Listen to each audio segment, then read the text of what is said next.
Captain Sarah Chen had seen many strange things in her 15 years aboard the UES Meridian, but nothing quite like this.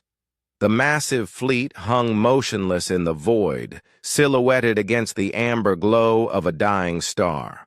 Hundreds of ships, each one larger than Earth's most advanced dreadnoughts, arranged in perfect formation as if waiting for orders that would never come. "Scans show no life signs," reported Lieutenant Vasquez from the sensor station. "No power signatures either. They've been dead for... God, the radiation decay suggests at least 50,000 years." Dr. Reginald Hayes, the expedition's xenoarchaeologist, practically vibrated with excitement. "This is unprecedented. An entire armada perfectly preserved. The technological advancement we could gain from studying just one of those vessels..." Sarah stared at the view screen, unease crawling up her spine. Something felt wrong about this discovery, though she couldn't articulate what. The fleet was too perfect, too organized. Even in death, it maintained military precision. "Ma'am," called Ensign Park from communications. "I'm picking up a faint signal. It's not coming from the fleet. It's coming from that asteroid cluster to starboard." Sarah turned. On screen, the view screen shifted to show a collection of rocky debris, seemingly unremarkable. But as they watched, lights began to flicker among the asteroids. Not the harsh white of human technology, but a soft, organic blue-green. "Life signs," Vasquez announced, voice tight with surprise. "Weak, but definitely there. The readings are unusual, like the organisms are in some kind of suspended state." "Take us closer," Sarah ordered, "but keep our distance from the fleet." As the Meridian approached, the asteroid cluster resolved into something far more extraordinary. The rocks weren't natural formations. They were artificial habitats, their surfaces covered in a crystalline material that pulsed with bioluminescent patterns. "Captain," Dr. Hayes breathed, "these aren't asteroids. They're escape pods. Thousands of them." The implications hit Sarah like a physical blow. An entire civilization, reduced to refugees hiding in makeshift shelters, watching their magnificent fleet drift empty through space. "Hail them," she commanded. The response came not as words, but as images flooding their screens. Tall, graceful beings with translucent skin and large, expressive eyes. Their message was wordless but clear. Gratitude mixed with desperate hope. Through painstaking translation protocols, the story emerged. The Etherni had been a peaceful confederation of worlds, their technology focused on harmony with nature, rather than weapons of war. When the Devourers came, a machine intelligence that consumed entire star systems, the Etherni had built this fleet as their last hope. But they had made a crucial error. Their ships, while technologically superior, were designed for exploration and science. When faced with an enemy that existed only to destroy, their peaceful nature became their weakness. The fleet had managed one devastating victory against the Devourers, driving them back, but at the cost of their entire civilization's life force. The ship's bio-neural networks had burned out, leaving the vessels dead but intact. The surviving Etherni, barely 10,000 from a civilization of billions, had been hiding here ever since, slowly dying as their makeshift habitats failed, one by one.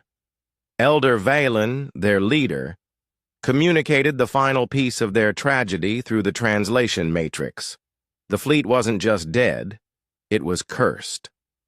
The bio-neural systems had been designed to prevent anyone from using the ships without Etherni life force to power them. Even if another species found the fleet, they could never make it operational. Or so the Etherni had believed. Dr. Hayes was the first to understand the implications. Captain, our neural implant technology, it's crude compared to theirs, but it's fundamentally different. Electronic rather than biological. We might be able to interface with their systems without triggering the safeguards. Sarah felt the weight of the moment settling on her shoulders. The choice before them was staggering. They could study one or two vessels, gaining incredible technological advances that would revolutionize human space travel. Or, Elder Valen, she said, addressing the alien leader directly. What if we could make your fleet operational again? What would you do? The response came swiftly, tinged with desperate hope. The Devourers were still out there, consuming worlds. If the fleet could be revived, the Eterni would resume their war, not for conquest, but to protect others from the same fate that had befallen them. But there was a cost. Interfacing human technology with Eterni systems would require volunteers to undergo permanent neural grafting. They would become living bridges between two incompatible technologies, forever changed, perhaps forever trapped within the alien ships. Sarah looked around her bridge. To her amazement, every single officer was nodding. "Ma'am," Lieutenant Vasquez said quietly, "my grandmother always said the measure of a person isn't what they're willing to die for, but what they're willing to live for." The transformation took 3 months. Human engineers worked alongside Eterni scientists, creating hybrid systems that neither species could have imagined alone. Sarah herself underwent the neural grafting, feeling her consciousness expand to encompass the flagship's vast awareness. When the fleet's engines finally ignited, washing space in brilliant light, it wasn't an Eterni armada that emerged, it was something new. A fusion of human determination and Eterni wisdom, of technological pragmatism and biological harmony. The Devourers, when they encountered this hybrid fleet at the edge of the Centauri sector, found something they had never faced before. A force that combined the Eterni's advanced technology with humanity's greatest weapon, the absolute refusal to surrender in the face of extinction. Sarah, her consciousness now distributed across multiple ship systems, felt the first Devourer construct crumble under their combined assault. Through the quantum entanglement of the bio-neural network, she sensed the joy of 10,000 Eterni survivors and the grim satisfaction of her human crew. They had found more than an abandoned fleet in space. They had found a purpose that would echo through the galaxy for millennia to come.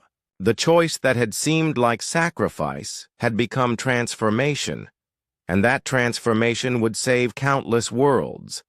The war against the Devourers was far from over, but for the first time in 50,000 years, they were no longer unstoppable.